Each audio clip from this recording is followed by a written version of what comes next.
बोला ना. सॉरी, मी जरा मध्ये बोलतोय.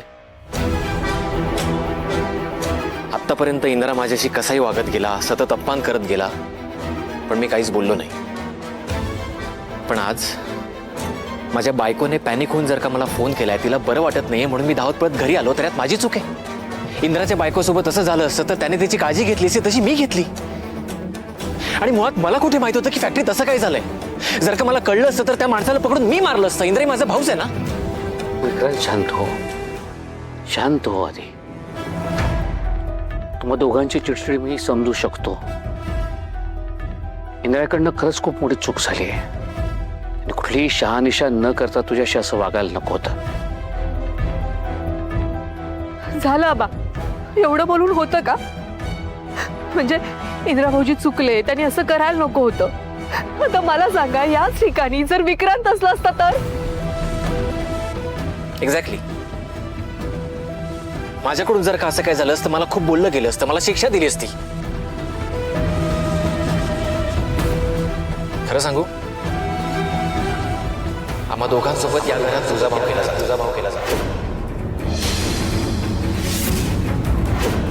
हो, आणि तो खूप आधीपासून होतोय. आतापर्यंत मी मूग घेऊन शांत बसले होते आणि विक्रांत सहन करत होता. पण नाही, माझ्या नवऱ्याच्या अंगावर जर कोणी हात टाकत असेल तर ते मी सहन करणार नाही. विक्रांत, तू उर्मिलाला शांत करा. ती शांत हो उर्मिला. हे बघा, एक गोष्ट तुम्ही ध्यानात घ्या. अरे तुम्ही दोघेही मला सारखेच आहात रे. सगळी जण मला सारखीच आहेत, मुलासारखीच आहेत. उर्मिला, तुझा राग आवर. हे बघ, रागाच्या भरात इंद्रा चूक करून बसलाय आणि आता तू परत रागाच्या भरात भलतं सलतं बोलून चूक करू नकोस. शांत हो बघू. बाद झाला आता. का? तुम्हाला इंदिरा भाऊजींचंच बरोबर वाटतं का? काय हो? आणि कायम तुम्ही इंदिरा भाऊजींचीच बाजू घेत असता. आता मला सांगा, या घरामध्ये आमची जी अवस्था झाली तीच तुमची पण झाली आहे ना? सांगा ना, या घरामध्ये तुम्हाला काय किंमत आहे? किंमत आहे आबा, काकी, तुम्हाला काही वाटलं, तुम्ही किती समजावलं, तर एक गोष्ट खरपणाने सांगतोय. आज मी आणि उर्मिला आम्ही खूप हर्ट झालो. विक्रांत, उर्मिला, मला मान्य आहे माझ्या इंद्राकडनं खरंच खूप मोठी चूक झाली. मान्य आहे मला. आणि माझ्या माणसानं दुखवलंय.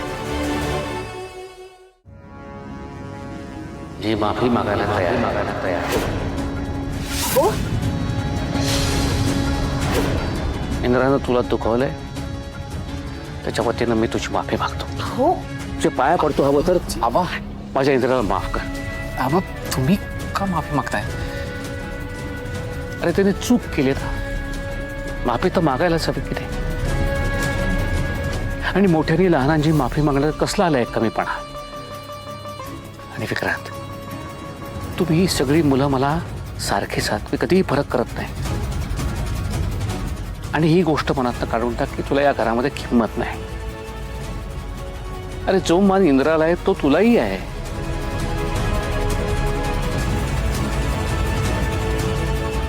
आबा,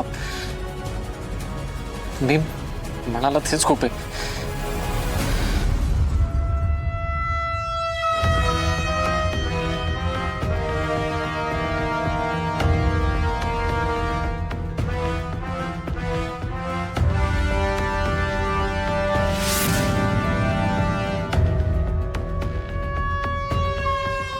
राणीच्या बाबतीत ज्यांनी कोणी हा प्रकार घडवलाय त्याला तुम्ही दोघांनी शोधून काढा. त्याने माडी घराच्या सोनेवरती हल्ला केलाय. ही गोष्ट मी खपवून घेणार नाही. तर चांगलाच धडा शिकवायला. बाबा, मी स्वतःच जातीने लक्ष घालीन आणि त्याला जेलची हवा खायला घालीन.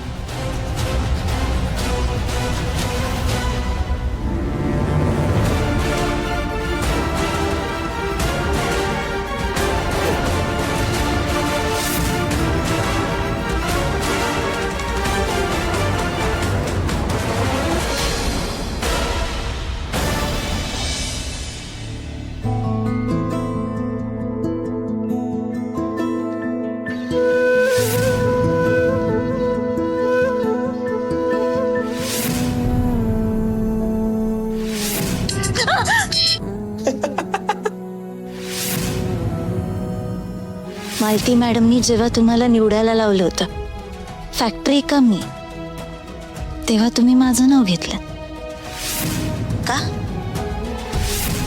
काय नातं, काय नातं? कोण आहे मी तुमची, कोण आहे मी तुमची? तू माझी पहिली मैत्रीण आहेस राणी.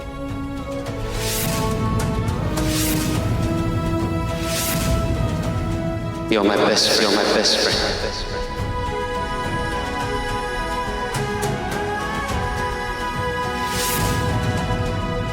तुला आवडेल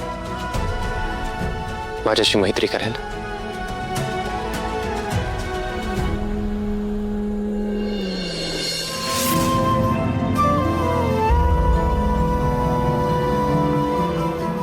राणी, का वागतेस असं?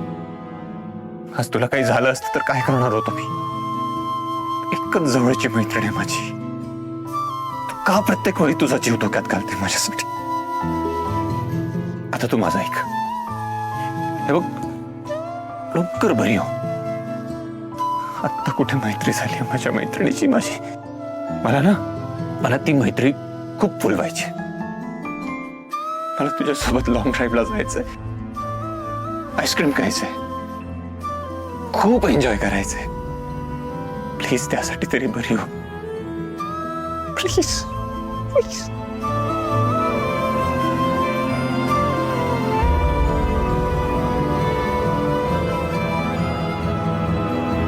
ए राणी, अशी गप्प नको ना बस. काहीतरी बोल ना. तुझ्या बडबडीची सवय झाली आहे का मला? तू समोर आहेस आणि बोलत नाहीये असं कधी झालंच नाहीये. खरं सांगू, आताही ना मला असं वाटतं तू अचानक उठून बसशील आणि जसं ते दुकान डोक्यावर घेतलेलंस ना तसं हे हॉस्पिटल पण डोक्यावर घेशील.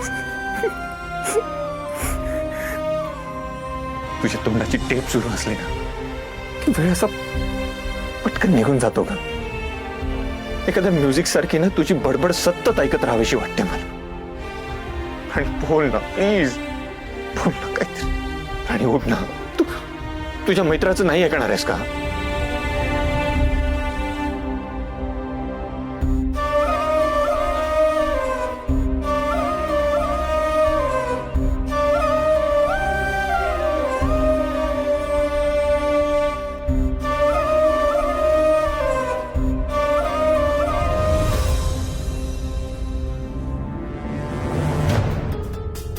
बोल ना उद्या.